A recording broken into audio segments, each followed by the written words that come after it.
Welcome to another episode of what was the Sonic Symphonic podcast, but has now been rebranded and given the charming title of Tear Your Fucking Face Off, a podcast devoted to extreme, brutal, crazy metal that I love so much. A darker theme, a dark intro, and totally helped by Phoebus the Night, and an awesome band. Go and check them out, and I thank them for allowing me to use The Cursed Lord, the intro for, well, my intro here with you today and hopefully forever more. Today is all about symphonic progressive death metal, and it comes from Sol Negate, based out of Seattle, Washington. The main composer is one Edo Curatolo. Hopefully I've got the pronunciation correct. He's responsible for all the sort of guitars, bass, keyboards, orchestration, and he's composed this album to be listened to sort of from start to finish as a journey, as opposed to a collection of individual singles. He's assisted by Sebastian Lanser on drums, Riley McShane on vocals, and this has been mixed and mastered at 16H Cellar Studios, and they've done work for bands such as Fleshgod, Apocalypse, Hour of Panence, Hideous, Divinity, Decrepit Birth, and I'm sure many others. I'm going to populate sort of links and stuff below so you can kind of check out all these individuals and obviously check out this band. But there's an album coming out, or in fact actually I'm doing this before release. By the time this is actually available for you to view, it has only just come out, and the album is called On the Verge of Dreaming Again, and I'm going to run through 3 tracks and kind of give you my thoughts, and we're going to have a whale of a time, and it's going to be such a great way to kick off this darker era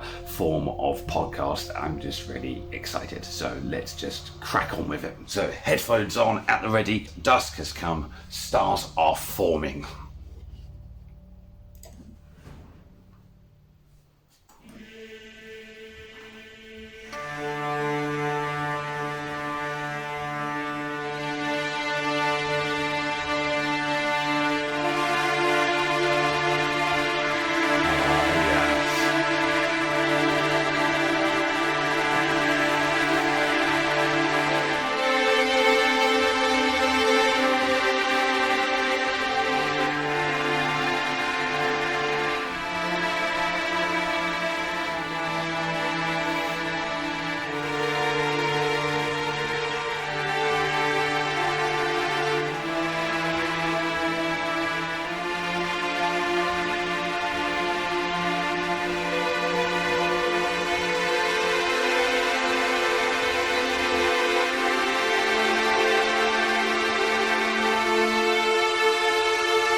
That's good. That's nice.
There was absolutely so much I loved about that track. Oh, I mean, where do we start?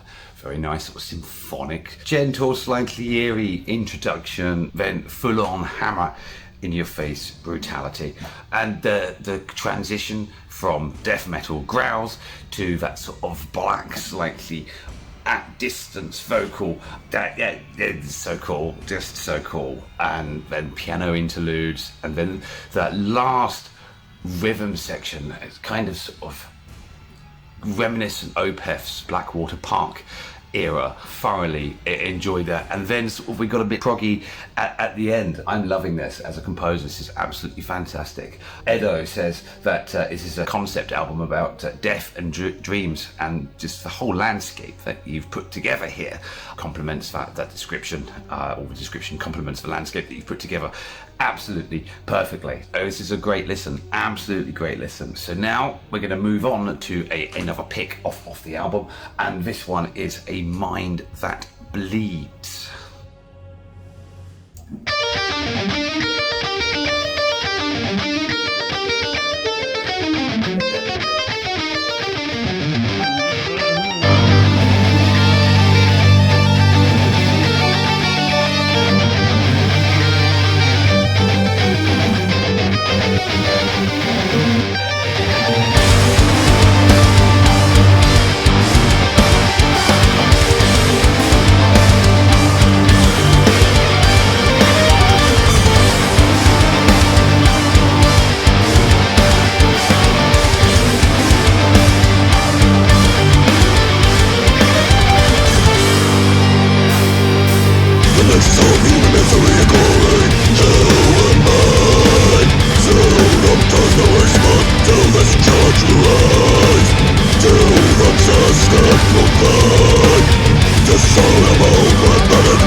much going on there.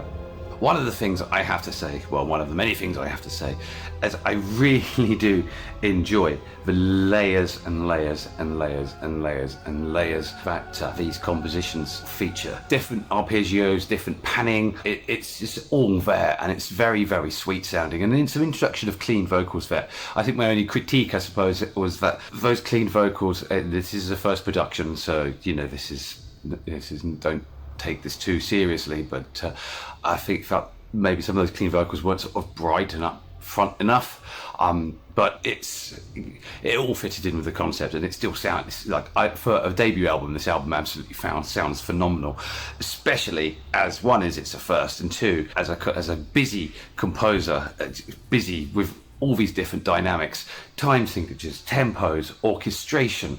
There's always something going on, and I can't keep up with these sorts of tempo changes. I'm not very well practiced at it.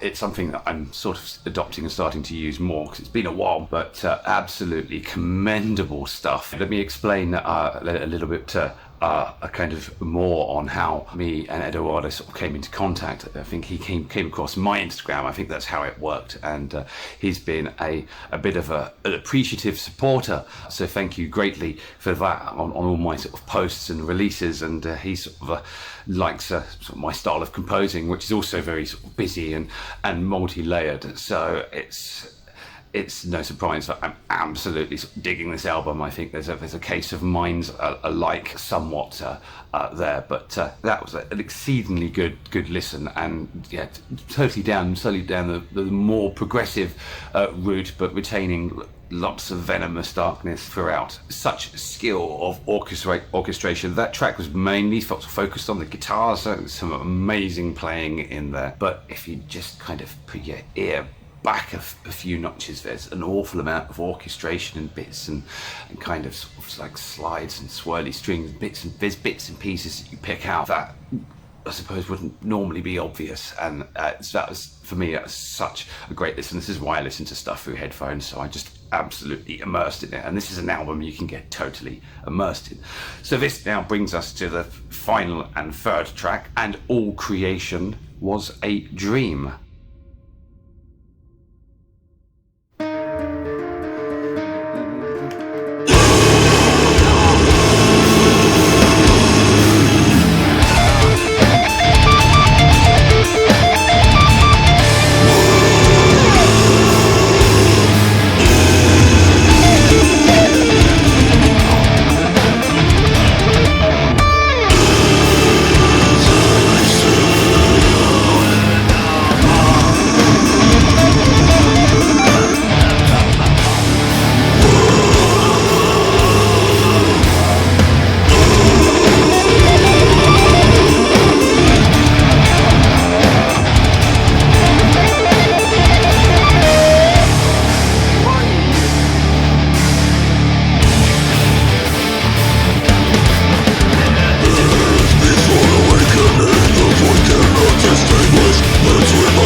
like talk about leaving the best till last.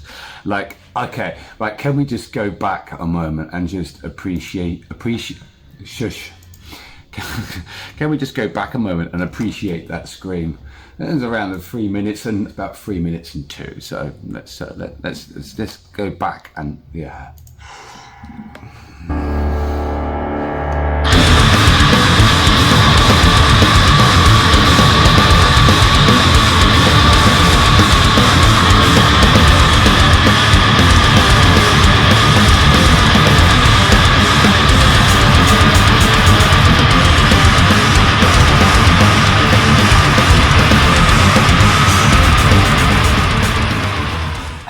Count. Was that an 18-second scream? Oh, I mean, I just have to. I have to give this a go.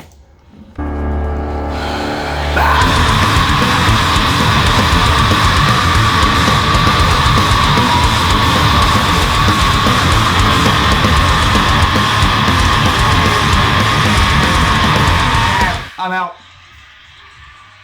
I think that's an entry for the Guinness World Records, isn't it?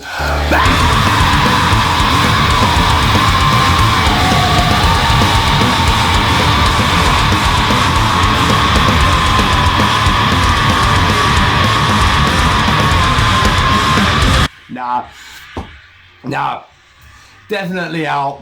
It's just mental. Anyway, I think for this alone, and this has been the best track of the album that I've heard, and this is the best of the 3. And oh man, and the ending is just so good as well. It totally is like it's reminiscent of, you know, Blackwater's.